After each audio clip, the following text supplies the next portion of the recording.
Hola, qué gusto compartir nuevamente con ustedes este espacio. Desde Cosmovisión Corea lo que queremos es abrir justamente un lugar para que se pueda compartir desde la memoria, desde la charla, desde las experiencias profesionales y personales de nuestros invitados, algunas lecciones que pueden ser aporte para la construcción de vida, de este siglo tan convulsionado, siglo XXI, inteligencia artificial, pero muchas veces dándonos cuenta que debemos volver los ojos a procesos de respeto, de honestidad, de ética y demás. Es un gusto para mí saludar a nuestro invitado, Daniel Eduardo Legarda Touma, ministro de Producción, de Comercio Exterior, Inversión y Pesca, economista con formación en Comercio Exterior con una maestría en Dirección de Empresas. Es consultor privado, amplia experiencia en el sector público, también en el sector privado, proponiendo acciones para mejorar el entorno para el sector productivo y la empresa, el crecimiento del comercio exterior y las exportaciones. Gracias, Daniel, por aceptar esta invitación de Cosmovisión Corea. Hola Marcelo, gracias a ti y a Coica Club por la invitación y es un gusto poder compartir con ustedes. Hablar de comercio exterior es hablar de un mundo que ha cambiado dramáticamente, y digo esto porque no nos hubiéramos imaginado estos contextos de globalización, de economía, de procesos tan diferentes, de comercio electrónico. En fin, supongo que tú también harás de pronto entre recordar los primeros aprendizajes a lo que sucede hoy, toda esta dinámica de cambio que ha sucedido. ¿Cómo acoplarnos a esto que es un tren sin retorno?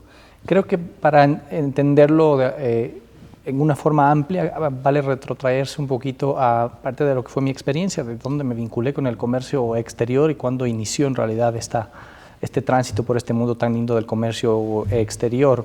Y fue alrededor de 20 años atrás, cuando empecé en realidad mi carrera profesional en los primeros años de los trabajos, luego de salir de la universidad, o en los últimos años de universidad más bien, ya con una vinculación de la carrera que estudié. Yo soy economista de profesión y por lo tanto en los últimos años de la carrera enfoqué esfuerzos en buscar una opción de trabajo que esté enfocada en temas económicos, ¿no? Y ahí fue que me involucré con los gremios, inicialmente los gremios productivos, ¿no? La Cámara de Industrias en ese entonces, en donde había una serie amplia de temáticas a tratar para el sector productivo, incluyendo el comercio exterior. Pero creo que dentro de esa experiencia lo que más me llamó la atención es, estamos hablando del año 2006-2007 aproximadamente. En estos años, si recordamos bien, Ecuador estaba viviendo una nueva transición, ¿no? Pasando de un periodo de inestabilidad todo de nivel, gobiernos, ¿no? Político, económico, sí, el inicio de un nuevo periodo de gobierno democrático en Ecuador y demás, que fue el inicio del gobierno del expresidente Rafael Correa, 2006-2007, alrededor de ese periodo de transición, ¿no es cierto? Muchos cambios, sin duda alguna, muchos temas por debatir, y el sector empresarial también tuvo un involucramiento muy importante. Comercio exterior fue una de las ramas muy amplias, y comercio exterior fue uno de los temas en donde más se empezó o continuó el debate, más se intensificó el debate. Igualmente, retrotrayéndonos a ese momento y discutiendo solamente temas alrededor de comercio y economía, en esa época se discutía justamente si continuar o no con el Tratado de Libre Comercio Ecuador-Estados Unidos. Había un debate interno, era un debate muy externo, fuerte en el país, académico.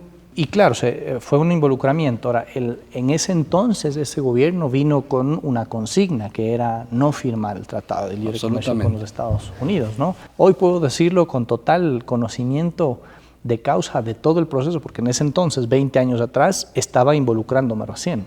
20 años después, hoy veo que el no haber tenido el Tratado de Libre Comercio con Estados Unidos fue uno de los mayores errores históricos que este país ha cometido y que le sigue pasando factura. Pero entonces fue a través de ese involucramiento, de ese debate, de ese conocimiento del comercio exterior, que fui creciendo en esa materia, que fui involucrándome un poco más. Y sobre todo esto, Marcelo, que es lo que creo yo vale la pena transmitir más, es a partir del conocimiento del sector productivo del país, ¿no? De las empresas, de sus sectores productivos, de los encadenamientos, de la agricultura, de la industria, de los servicios, de quien produce la riqueza en el país, porque no son los gobiernos, no son los políticos de turno, no son los servidores públicos de turno, es el empresariado, ¿no? Son los pequeños y medianos empresarios, las asociaciones productivas, las industrias, los comercios, son los que generan la riqueza en el país. Y uno se da mucha cuenta de eso cuando se involucra en mi caso, en la gran oportunidad que tuve de conocer a través de los gremios a los sectores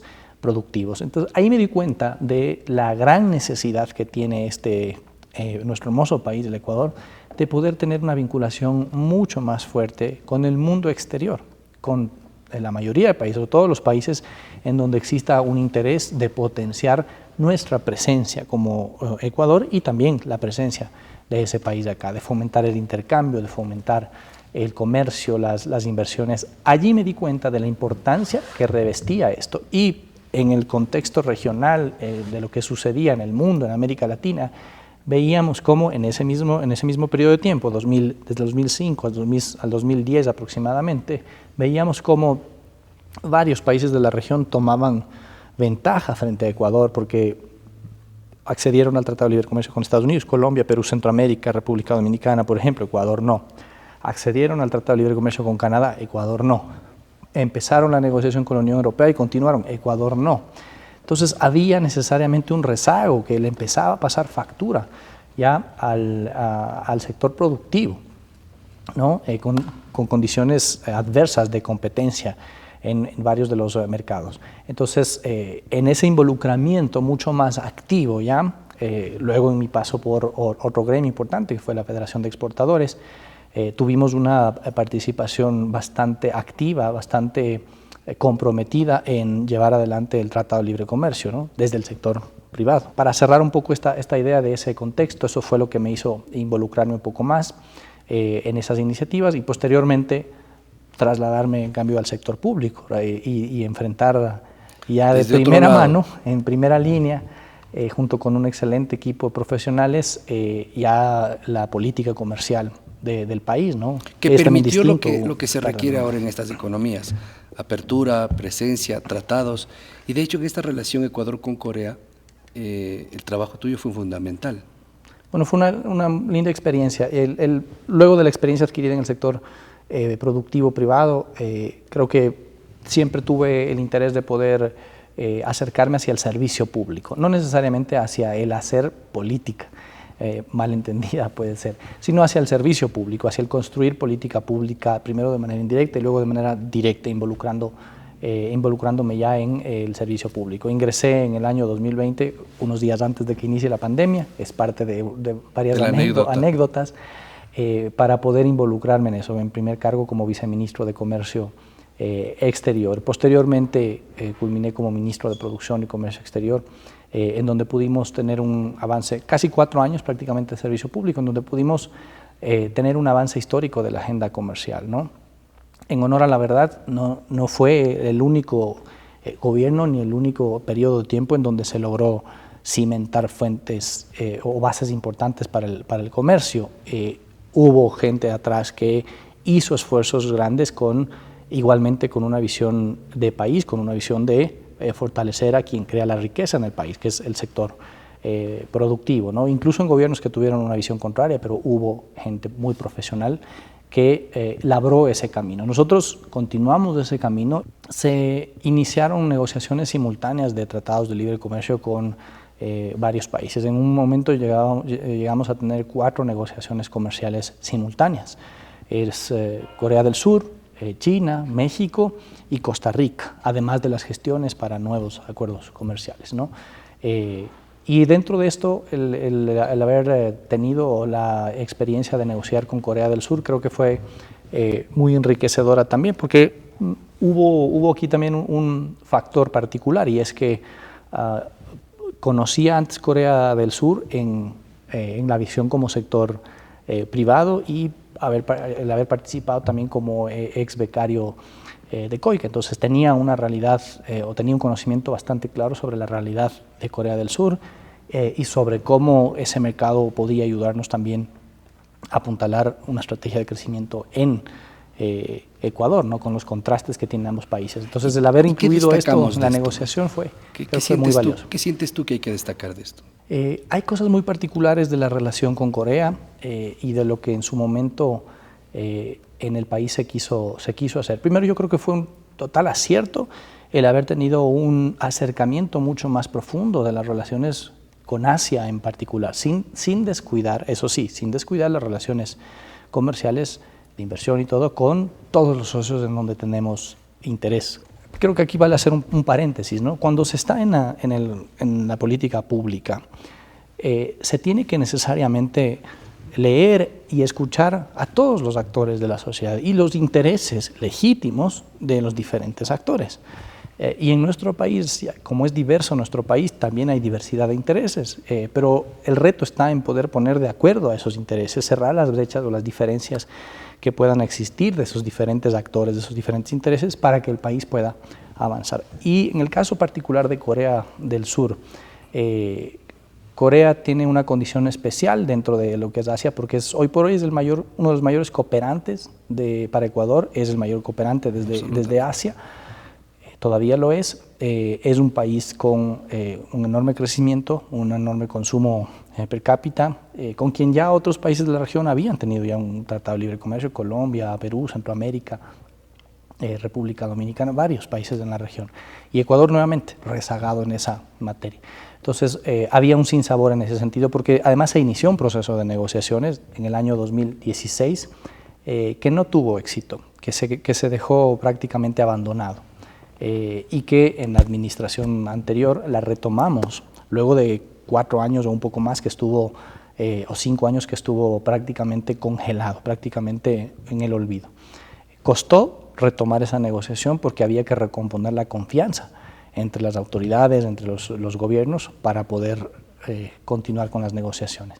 Pero se pudo realizar, se pudo llegar a buen puerto y se pudo finalizar las negociaciones el año anterior. Decía yo que hay un contexto especial con Corea en ese sentido, porque sin duda alguna dentro de los esquemas de cooperación ha habido mucho intercambio. COICA es un ejemplo de eso, de muchos becarios, muchos estudiantes, muchos ecuatorianos que han podido visitar ese país, han podido palpar la realidad y lo estupendo que funciona, digamos, la institucionalidad en Corea del Sur, ¿no? Cuáles han sido sus estrategias de crecimiento en la parte económica, qué se puede aprender de ellos para aplicar al país y en dónde hay que tener en cuenta ciertos contrastes de las culturas, de las vocaciones productivas de los países y demás, ¿no? Y digo esto porque en su momento se quiso traer a Ecuador un modelo económico que a Corea le funcionó bien en los años 60 y 70 y que fue una base importante para el desarrollo productivo que hoy tiene Corea del Sur, pero que no necesariamente funciona. En América Latina y en el contexto de la diversidad cultural que nosotros tenemos acá, en el contexto de las vocaciones productivas que nosotros tenemos acá, que son distintas. ¿Cómo lograr entender que se tienen que hacer cambios de acuerdo a lo que significan las demandas de los mercados y superar el hecho de poder exportar solamente camarón, solamente banano y lograr pensar que debemos apostar a tantas otras cosas que podemos producir? ¿Qué nos está faltando? ¿Cómo debemos operar este cambio de la matriz? Pudimos primero contrastar muchísimo ese errado pensamiento que se quiso imponer en el país respecto a que la producción primaria lleva simplemente a los círculos de pobreza, ¿no? Es que está comprobado que no es así en el mundo. Lo que sí hay que buscar es mayor valor agregado, pero hay una diferencia fundamental entre lo que es valor agregado y el producto primario. Del producto primario se puede generar valor agregado, no quiere decir que es malo, ¿no? Ejemplos de esto, claro, que siempre lo recogía en mi experiencia, en mi paso, y lo difundía también, porque, insisto, existe esa concepción errada en varios estamentos públicos, en varios funcionarios que tenían esta idea, y también dentro del sector académico o la sociedad civil en nuestro país. Entonces, parte de mi tarea, digamos, fue de contrastar estos hechos para decirles que no es malo producir productos primarios, que no es malo producir camarón, que no es malo producir banano, ¿no? Es muy bueno, porque estadísticamente ese producto, el camarón, por ejemplo, o las flores, estadísticamente siempre van a estar clasificadas como un producto primario. Pero lo que no vemos, ¿no es cierto? Lo que no ven, no quisieron ver en su momento muchas autoridades, lo que en la academia se necesita también profundizar, de ver es que detrás de una cadena productiva como el camarón, o detrás de la exportación de un camarón que estadísticamente se exporta como un producto primario, de las flores que se exportan como un producto primario, hay una cadena productiva, hay encadenamientos muy potentes que tienen valor agregado, que tienen tecnología, que tienen inversión, generación de fuentes de empleo y de riqueza, que son justamente lo que se debe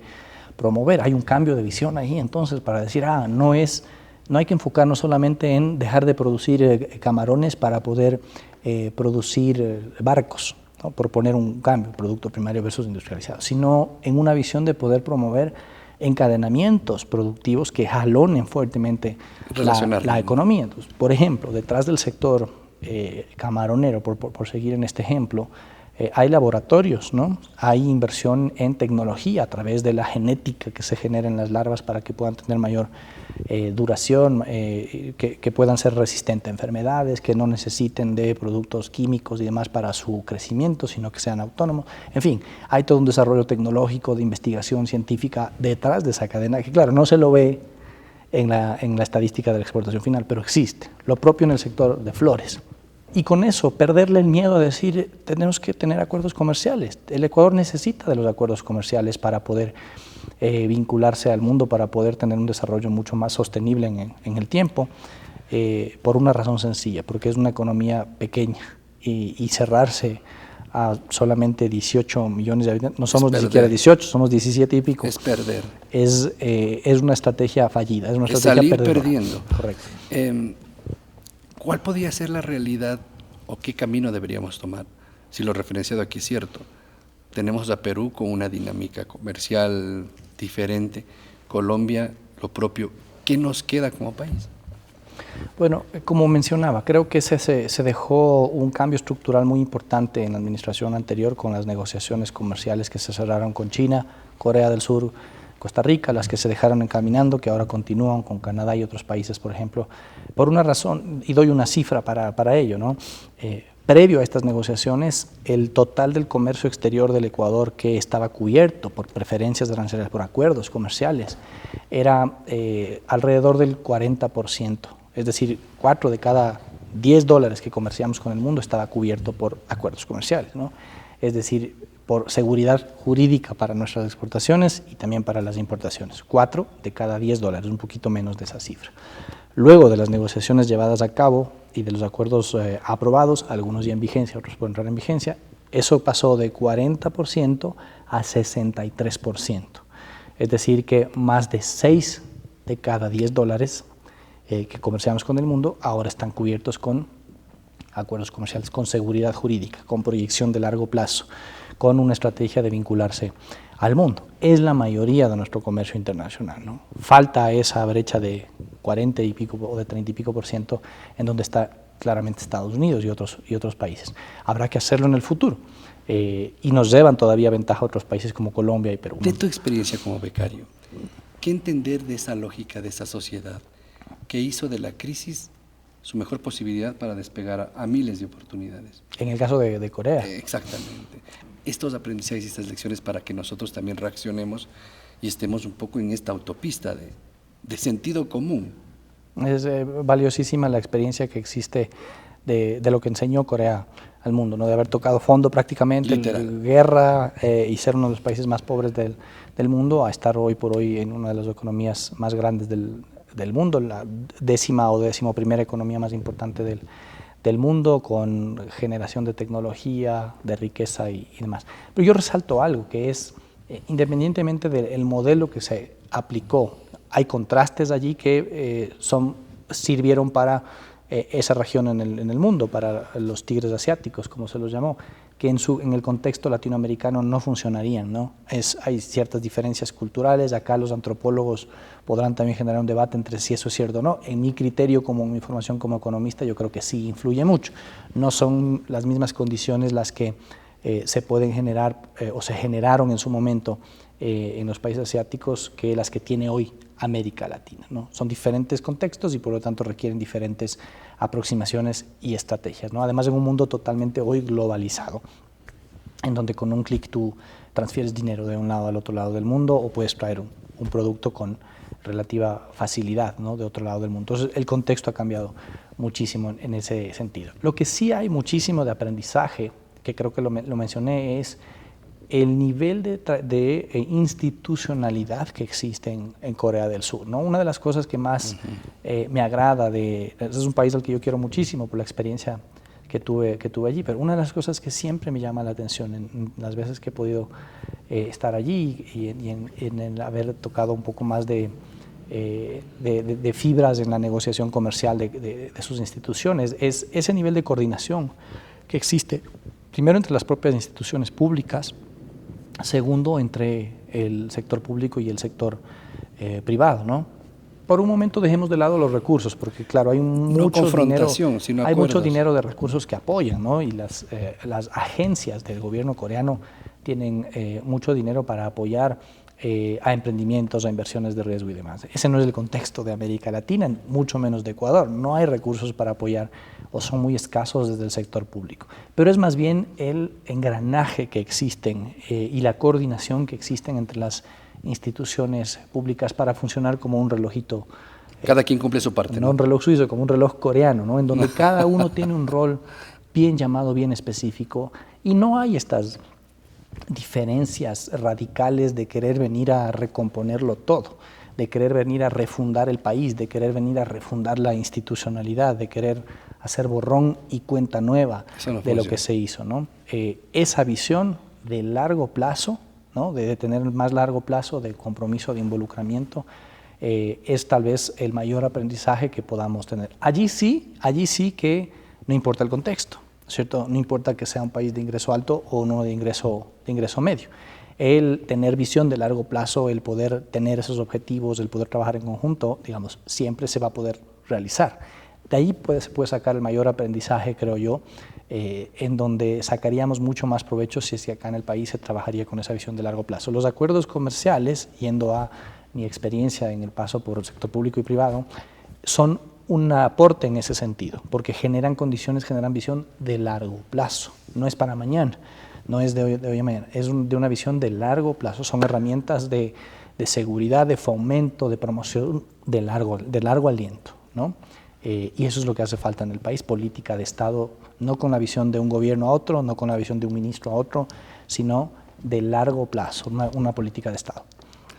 Lo ha dicho quien conoce, quien es experto justamente en este tema, Daniel Legarda, compartiendo en Cosmovisión Corea la posibilidad de aprender, de comprender estas visiones que generan justamente un mundo global y realidades en las cuales deben haber respuestas efectivas, soluciones creativas y sobre todo entender que este mundo es el que nos corresponde vivir y nos toca aprender y reaprender. Muchísimas gracias por ser parte de este mundo. Nos veremos en la próxima edición de Cosmovisión con más ideas y por supuesto una nueva propuesta con buenas noticias.